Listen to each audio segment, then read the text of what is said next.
KSW. Hey, it's the Reverend and Fuego from the BJ Shea Morning Experience and, of course, BJ Shea's Geek Nation. We're here at the headquarters in Bellevue of one of the coolest places I've ever seen. It's ArenaNet. They are the creators of Guild Wars, and now we're going to take a really awesome look at their new project with Guild Wars 2. Let's go check it out.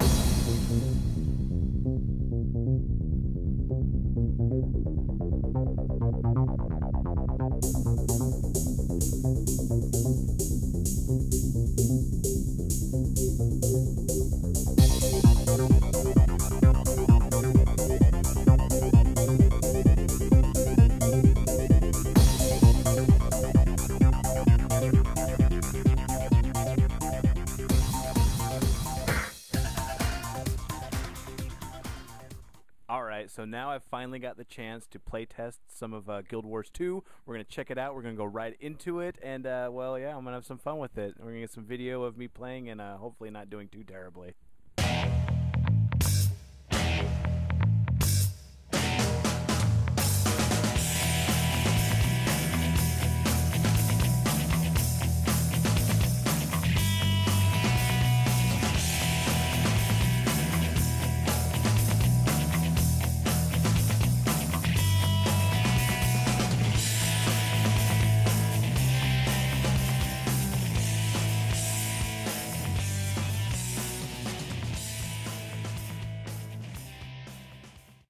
Johansson. I'm the lead content designer on Guild Wars 2. Awesome. And so for those who aren't familiar with Guild Wars, the Guild Wars universe, can you tell us a little bit about Guild Wars and now the sequel? Yeah, so Guild Wars was the first game that our company, ArenaNet, ever made. It came out about 7 years ago. It is one of the best-selling online role-playing games ever made. I believe we're coming up on 7 million copies sold worldwide. It's been a huge, massive hit for us, and Guild Wars 2 is kind of our attempt to look at all of the things in the MMO RPG industry that we think people could be doing better, areas that we wanted to innovate, places that we wanted to take games where, when you first heard the idea of what an MMO would be, these giant online living worlds, it was a thing you imagined instead of the games that people actually made. And so we wanted to take that image we all had 10 years ago about what a game could be, and we wanted to make that game with Guild Wars 2, and that's what we've done. We've all sat down, we said, what are the things people hate about MMOs? And we fixed all of those things, or at least we tried to. We said, what are the things that MMOs do really well? And we took each one of those aspects and tried to improve on them as well, so that we could have really this dynamic living world that players are playing in, where the things they do actually matter, and you actually build a sense of community between you and all the other players playing in the game, and you have a sense of choice, where everywhere you go in the game, all the things you're doing, you always have a choice of how you want to play the game. It's like 7 games, 8 games, literally in one game, and there's just tons of stuff that you can always go do and immerse yourself in this game world. One of the things I noticed when I was trying out the game is that you have a big questionnaire. Does that affect what's going to happen for you, as opposed, say, if I answered the question in one way and one of my friends made the exact same character but maybe just changed it up, maybe like one of the questionnaires or whatever, and said, so if he was a Char warrior just like me but he picked a different thing, will he have a completely different experience than I will? You will have a completely different experience. The idea there, that's your character's biography is what we like to call it, and that ties into your character's personal story. And if you play a traditional MMO, you are a character who runs around in the world with 2 axes and kills things. If somebody says, what is the story of your character? You have no idea. Yeah. The world has a story, but your character doesn't have a story. And our biography is a way of trying to answer that issue. It's you create your character, you answer a bunch of questions about who your character is in our world. Did you always want to join the circus? Did you know your parents? If you're a Char, will you remember the Ash Legion or the Iron Legion or the Blood Legion? Who was your dad? Was he a loyal soldier? Was he an honorless Char? Was he a sorceress shaman? And based on the choices that you make in each one of those questions, it actually branches your storyline and gives you a completely distinct and unique storyline that's different from everybody else. And then even if 2 people pick the exact same choices, those stories branch as they're playing through the game and send them in different directions. So even they could experience completely different stories. So by the time you've leveled to the end of the game, you have your own unique story for your character that's different than anyone else's. And you have a hero journal that you can go back and you can actually read your story as you play through the game. And it continues continually progresses and updates all the things that you've done. So you have this book that basically tells you the story of your character in our world. And that's one of the beautiful things that I saw about this is that, yeah, it's not only just a quest log, it's a journal of accomplishments. It's what your character has done, and it's even starting off in the game, you don't go out and kill, 7 rabbits and go turn in the furs to prove that you're worthy. They kind of send you right into it with a good storyline. Mm-hmm. Yeah, that's definitely something that we want to be able to do. Is we think if you jump into a traditional MMO, the first hour or so is usually, or first 10 hours in some cases, is usually pretty boring. It's exactly like you described. You're running around, you're killing rats. So I don't feel like a hero at all. And we wanted to take that moment and put you right in a giant battle right at the beginning of the game. If you're a Norn, you go on the Great Hunt and you hunt down this giant ice worm. If you're a Char, you're literally thrown in the middle of a war. And it's a much more immersive experience. It makes you get more into the game. We throw giant boss battles at the end of all our tutorials and literally layer them all throughout the game. Where in a traditional MMO, most of the bosses are found at the end of dungeons that are something very, very few people playing the game actually get to experience. We put them out in the open world, and then using our dynamic event system, the events can actually scale up and down in difficulty based on the number of players that are there. So literally everyone can experience that content, and as more players show up, the bosses get harder, so the fights are fun no matter how many people are in the area doing them. So you just mentioned dynamic events, so those are something that will just kind of pop up in the world as you're running around doing whatever you're doing, and it's something that everyone in the area can kind of conform, and well, not conform, but come to, and then help out and maybe progress the story along then? Yeah, so when we look at MMORPG for Guild Wars 2, I would say the RPG side of things is your personal story. That's the story of your character. Generally that happens in instances. You can bring your friends along with you to experience your story. You can go along with them and help them along their personal story. And then the MMO aspect of it is our dynamic event system. That is the open world that you're playing in with everybody else as you're traveling between all the different areas where your personal story occurs. And out in the open world, these dynamic events are constantly going on and changing the world for everybody. One of our favorite examples to give is there'll be a town in the middle of one of our maps, and an army of centaurs will start marching in to attack the town. And this dynamic event kicks off for everybody in the area that says, protect the town from the centaurs. And it's not something like a traditional MMO quest where you actually have to walk up to a guy, click accept, then go to the area, do the thing, come back and get a reward. Instead, this is actually happening in the world. The event is changing the world for everybody. Centaurs are marching in to attack the town. NPCs in the world run out, find your character, and tell you in voice dialogue, help our town's under attack, you got to come over here and help save us. If the town is not saved by the players, the centaurs actually take it over, and a new event kicks off to liberate the town. Wow, okay. And then the events continue to chain from there, and they actually spread out across the world, changing the content from everybody. So the centaurs, if you don't drive them out of the town, they're going to start marching out and start taking over other strategic locations. They're going to march, they're going to try to take over a bridge, and then they'll move and attack another town.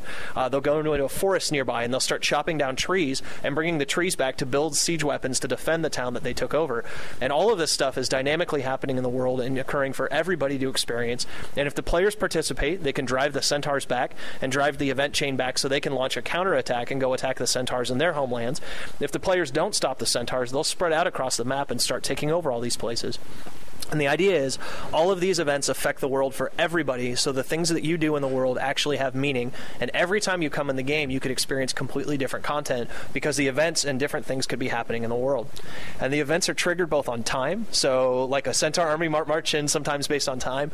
They can also be triggered based on actions that players take in the world. So you could find a giant sealed tomb in the middle of a map, and there's a big danger signs all around it. It says, do not open this tomb. And you can pop up and you can kick the tomb open, and a creature will come out of it, and the creature will literally start rampaging across the map, and it creates a dynamic event for everybody because you opened that tomb as one player. And so those type of things happen all over the game world. There are over 1,500 dynamic events in Guild Wars 2, just like that spread out and change the world for everybody. That's amazing because one of the biggest problems I've had when I play MMOs is that, sure, I'm a part of the world and I'm there, but I don't feel like I'm affecting it, like I'm changing it. And basically, you've taken that and you said, no, now you can actually be a part of the world in itself. Yeah, I mean, the events give you that feeling like you and everyone else can change the world, and your personal story gives you the feeling like you can change the story for your character and you can change who you want to be as a character in our world. That is amazing. Since this is a sequel, we do have to, mention mentioned Guild Wars 1. Where does this take place after Guild Wars 1? And also, is the lore intertwined, or is it a whole new setting? So it's 250 years after the occurrences of Guild Wars 1, and it does occur in the same basic world. It's just 250 years later. And the idea behind that is it allows us to do two things. One, it means that new players to our game can basically come in and learn our world fresh 250 years later. They don't need to know what happened in Guild Wars 1 to understand the story or any of the things that's happening now, because basically everybody from Guild Wars 1 is long dead. So we've kind of refreshed everything. Then for our really big Guild Wars 1 fans, we've actually layered a bunch of hidden little nuggets all over the game and pieces that they can discover and find, so they can feel like that world that they knew is still tucked away out there, but it's something that new players don't need to know about to understand our game. And actually, as they play through Guild Wars 2, they're going to end up learning all the lore of Guild Wars 1 just as they play through it without ever having to need to know that ahead of time. That's pretty awesome, just the way you can do that. Sometimes, you have the issues with people not knowing what the world is and learning about it, but now you have people with Guild Wars 1 and can be like, well, I remember being in this area, so they can at least get the fundamentals and remember all that, and maybe even help out newer players with lore and stuff because they've been doing it and basically making the memories in the past with Guild Wars 1 and now moving on with Guild Wars 2. That is really cool. I was kind of wondering, Guild Wars 1, it was pretty astounding when it first came out because people were a lot of subscription fees. Every game had a subscription fee, and Guild Wars 1 even throughout, there's like you buy the game, you play the game, and you have fun with it. Are you going to keep along the lines with the same thing and no subscription fees for Guild Wars 2? Yeah, Guild Wars 1 was kind of a landmark for the MMO industry, in that it was the first true online game, and we actually we didn't really call Guild Wars 1 an MMO. We said it was a cooperative online role-playing game because it was very instanced. It wasn't a true open-world MMO. Guild Wars 2 is a true open-world MMO with you playing with hundreds and thousands of players at the same time, and it's going to be the exact same business model as Guild Wars 1. You buy the game, pay for it once, you can play it for free forever. We never are going to charge monthly fees on Guild Wars 2. That's perfect, especially for a lot of casual people and a lot of people. I mean, I've had at one time 3 or 4 different MMO subscriptions going at one time, and it gets too much. Yeah. And I think that's a real awesome part about the game is you can do that, come in, come out, not have to worry about feeling like you're not doing it. Because I remember playing World of Warcraft, and it's like, well, I could be going outside, but I'm not getting my $15 worth because I could go up and level now, and now at least you have a chance to kind of make it a little bit a different paradigm where you can say, okay, well, I'm going to go out and do some stuff, and then I'm going to go affect this entire world for myself later on and have some fun with it. That is cool. Yeah, that's definitely what we want to get out of that, is a sense that people can play our game, and then please go out, have a life, go out to the bars, go have fun, and then we'll be there waiting for you whenever you want to come home, and play the game for a while. You can do that too. The great thing about not charging a monthly fee is exactly what you said. You can put the game down, you can go play something else, and we have this massive world that's constantly expanding. We're going to have a live team that every week is adding new content to the game and constantly expanding the game. So you could take 3 months off, play a whole bunch of new games that came out, come back, and you're going to find a completely new Guild Wars 2 experience waiting for you that you don't have to pay that monthly fee to keep doing it. One of the things that a lot of people have liked about MMOs and have really kept people engaged is live events. You talked about the dynamic events and stuff like that as well. But are you guys going to be able to have like live events with team members doing things with the player base to create even a more impactful environment? Yeah, we're definitely going to have that. It's actually something that we've had for the last 7 years in Guild Wars 1. We've had for most of that time either the entire studio making live events or a dedicated team recently who is our live team, basically adding content to the game and creating live events. One of our fans' favorites is we do holiday events. So we do like Halloween and we do Christmas, where we do these giant festivals in our game. We do tons of content that you can go and experience. There's like snowball fight mini games, and there's costume brawls where everybody dresses up in costumes and fights each other. We had in the summertime, we have roller beetle racing, where your guy gets turned into a little roller beetle, and it's a little Mario Kart-esque where you're rolling around on hills and stuff. We're going to take the best moments of that from Guild Wars 1, and we're going to do that so much bigger in Guild Wars 2. We're going to have a huge live team supporting the game in Guild Wars 2.